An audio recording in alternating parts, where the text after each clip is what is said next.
Bien, hermanos, que el Señor les bendiga. Muchísimas gracias por la invitación. Estamos muy agradecidos. Decía un famoso mexicano, ustedes seguramente lo recuerdan, muy agradecido, muy agradecido, muy agradecido. Quizás algunos de los jóvenes no lo recuerdan, pero yo sé que los que son de mi edad o un poquito menos lo van a recordar. Así está. Gracias. Quisiera decirles que nosotros somos misioneros.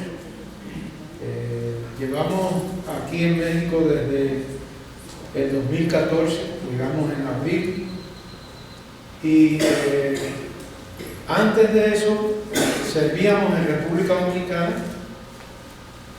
Yo soy cubano, mi esposa es colombiana, nuestros hijos nacieron en Miami y se criaron en República Dominicana entre dominicanos y haitianos. Así que hay una mezcla ahí. Yo desde este momento les pido que me disculpen por mi español. Mi español es caribeño. De manera que se puede salir algo de mi boca que pueda sonar ofensivo para el oído mexicano. Entonces yo les pido que por favor me perdonen si en algún momento yo digo algo que a ustedes les suena demasiado fuerte. Les pido que tenga gracia, que tenga misericordia, que tenga amor para con nosotros y nos perdonen. Me perdonen especialmente a mí, porque el español de mi esposa es colombiano, así que es un poco mejor que el mío. Así que en la medida que yo voy predicando, si algo sale ahí que usted dice está cañón o algo así, desde ya perdónenme. Bien, quisiera decirles que nos da mucho gozo estar entre ustedes. Amamos a la iglesia local. Hemos sido plantadores de iglesia. En República Dominicana plantamos iglesias entre dominicanos y entre haitianos, y la iglesia local es verdaderamente la agencia de Dios para la salvación de los pecadores. Ustedes son los portadores del evangelio para que aquellos que están afuera puedan ser parte de la familia de Dios, y tenemos una gran responsabilidad de compartir ese evangelio, de salir a nuestras comunidades y hablar de Cristo, hablar acerca de lo que Cristo ha hecho en nuestra vida, de lo que Cristo es capaz de hacer con pecadores como nosotros. Que es mi oración siempre que Dios me recuerde de dónde Él me sacó, y que me recuerde que soy un pecador, y que si no fuera por la gracia de Dios, ¿dónde estaría o dónde estaríamos cada uno de nosotros que hemos recibido el mensaje del evangelio? Yo quisiera, hermanos, que esta mañana o esta tarde ya consideráramos algo que es de suma importancia para cada uno de los cristianos. Yo quisiera que usted se hiciera la pregunta: ¿qué es lo mejor que usted puede hacer para Dios, para la iglesia, para sus familiares, para amigos, compañeros de trabajo, compañeros de estudio? ¿Qué es lo mejor que podemos hacer nosotros como cristianos? Lo mejor, hermano, que usted y yo podemos hacer como cristianos es parecernos más a Cristo.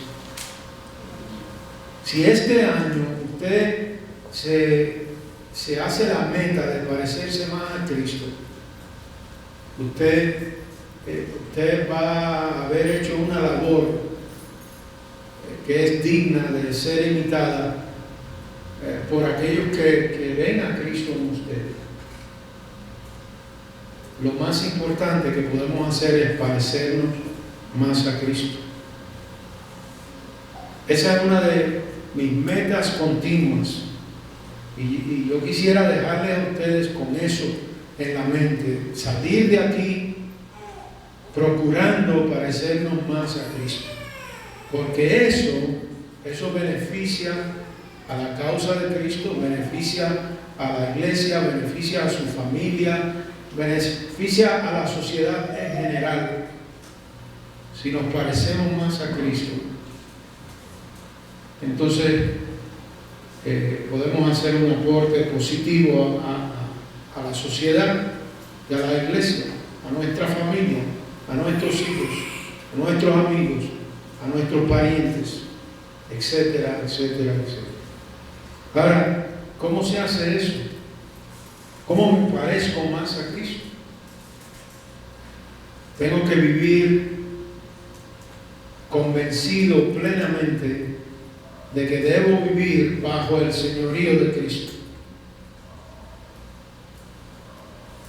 Cristo vivió en la tierra bajo el señorío del Padre, bajo la palabra de Dios. Y esas son de las cosas que tenemos que hacer para poder parecernos más a Cristo. Vivir bajo el señorío de Cristo. Hoy en día hay muchas personas que buscan a Cristo por los panes y los peces. Pero nadie quiere vivir sometido a la palabra, sometido a lo que Cristo dijo. Es importante eso. Pero eso no es nuevo, eso no es algo nuevo. Eso es algo que lo vemos en la palabra. Aquellos que fueron los discípulos de Jesús, también en algún momento como que lo siguieron, pero a medias. Y vamos a ver eso. Yo quisiera invitarle a que abra la palabra de Dios en Lucas, el Evangelio según San Lucas, capítulo 5.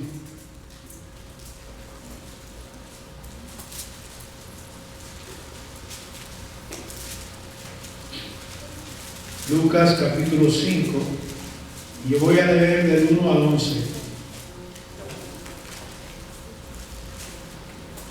Quizá usted ha oído alguna predicación acerca de este texto, acerca de esta porción de la palabra, pero yo quiero señalarle algunas cosas que quizá usted no se ha dado cuenta,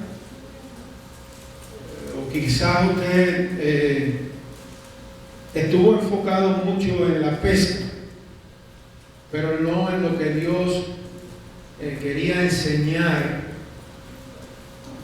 que tiene que ver con vivir bajo el señorío de Él.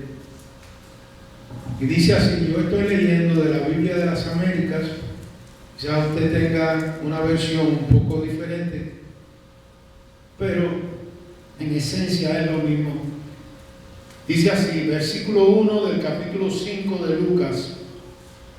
Dice, y aconteció que mientras la multitud se agolpaba sobre él para oír la palabra de Dios, estando Jesús junto al mar de Genesaret, vio dos barcas que estaban a la orilla del lago, pero los pescadores habían bajado de ellas y lavaban las redes. Y subiendo a una de las barcas, que era de Simón, pidió que se separara de tierra un poco, y sentándose enseñaba a las multitudes desde la barca. Y cuando terminó de hablar, dijo a Simón, sal a la parte más profunda y echad vuestras redes para pescar.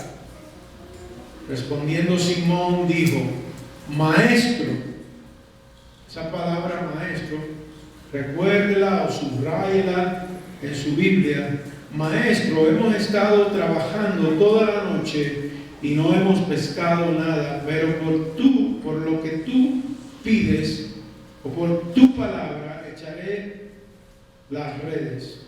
Y cuando lo hicieron, encerraron una gran cantidad de peces, de modo que sus redes se rompían.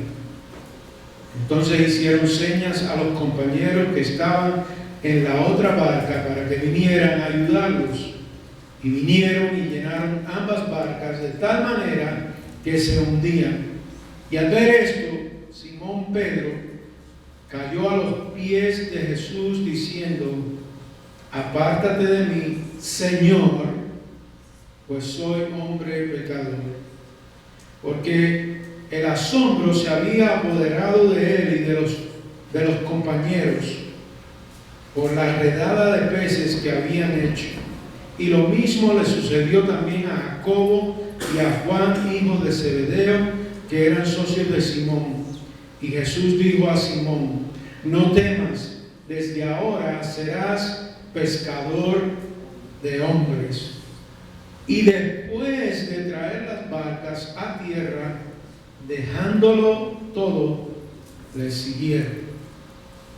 Vamos a orar para que el Señor trate con nosotros en este tiempo a través de su palabra.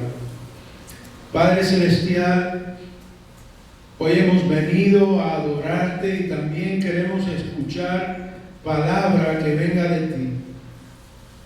Guárdanos, Señor, de desviarnos de lo que tú has querido decirnos. Guárdanos del orgullo, de las barreras que nuestra propia mente pueda levantar.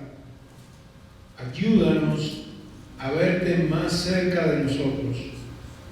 Ayúdanos a abrazar las aplicaciones del pasaje para nuestras vidas. Señor, déjanos ver tu señorío. Quita al predicador y que las palabras que salgan de su boca tengan un impacto en él y en los que escuchan, porque están acompañadas de tu aprobación divina. Te lo pedimos, Señor, te lo rogamos en el nombre de Jesús. Amén.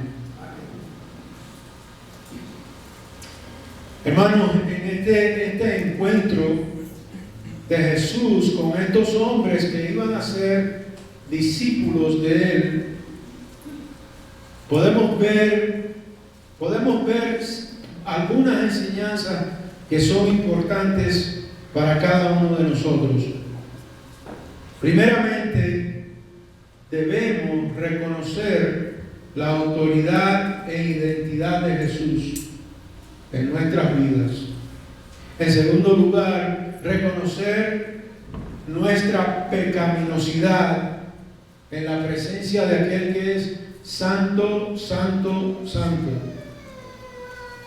Y en tercer lugar, estar dispuestos a dejarlo todo para seguir a Jesús, porque hemos entendido y reconocido su señorío en nuestras vidas. Lucas nos deja ver aquí en este pasaje uno de los grandes milagros de la Biblia, uno de los grandes milagros de nuestro Señor Jesús. Pudiéramos decir que esta es la pesca más grande en el menor tiempo que se ha dado en la historia. Y primeramente vemos a Jesús, ahí en el versículo 1, que Jesús, la multitud como que lo trae y lo está empujando, lo está llevando hacia la orilla del lago.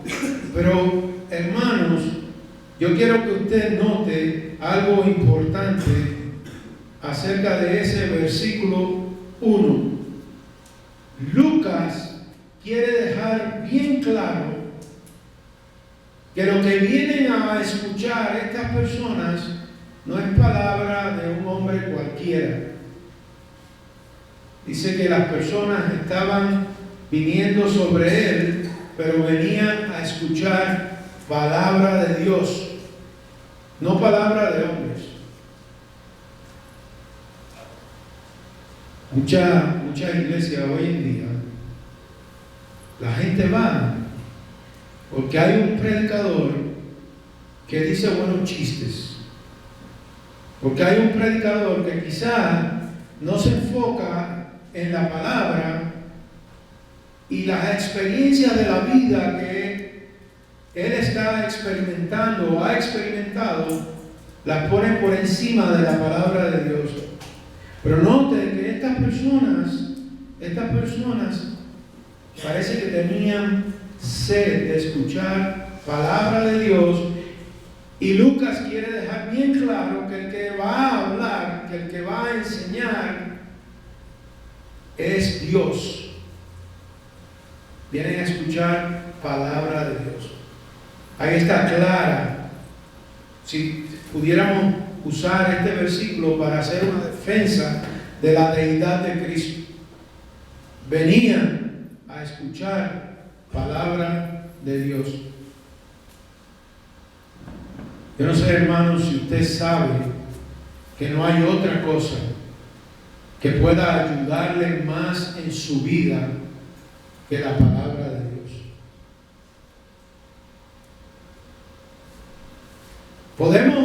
Podemos hacer uso de cualquier otra cosa, pero lo que usted necesita, lo que necesita el ser humano para edificarse, para crecer, para alimentarse, es palabra de Dios, no palabra de los hombres.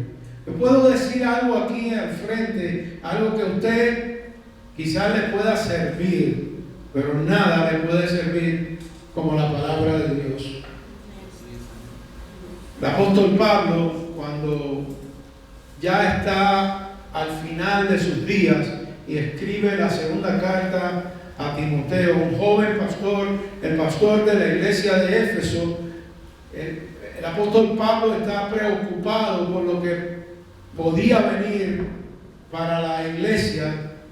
El apóstol Pablo está preocupado por la fidelidad a la verdad de la palabra de Dios y le escribe lo siguiente a Timoteo. Según el Timoteo 3:16, dice: toda escritura es inspirada por Dios.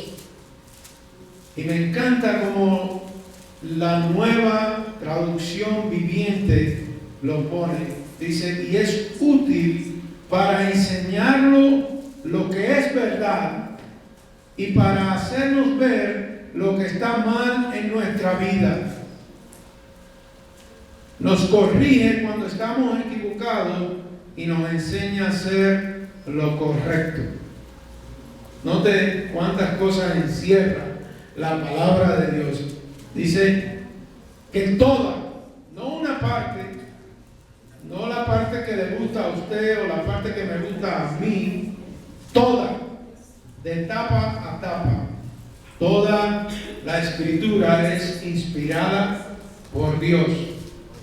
Y si es inspirada por Dios, usted cree, como le decía a los jóvenes en la clase que ellos estaban, a veces nosotros ponemos a los padres de la psicología por encima de la palabra de Dios. A Sigmund Freud, a Maslow, a Skinner, lo ponemos por encima de la palabra de Dios. Entonces queremos aplicar cosas a nuestra vida como si ese hombre tuviera algo mejor que decir que la revelación de la palabra de Dios, la palabra inspirada por Dios. Es inspirada por Dios. Una de las defensas grandes que podemos hacer acerca de la palabra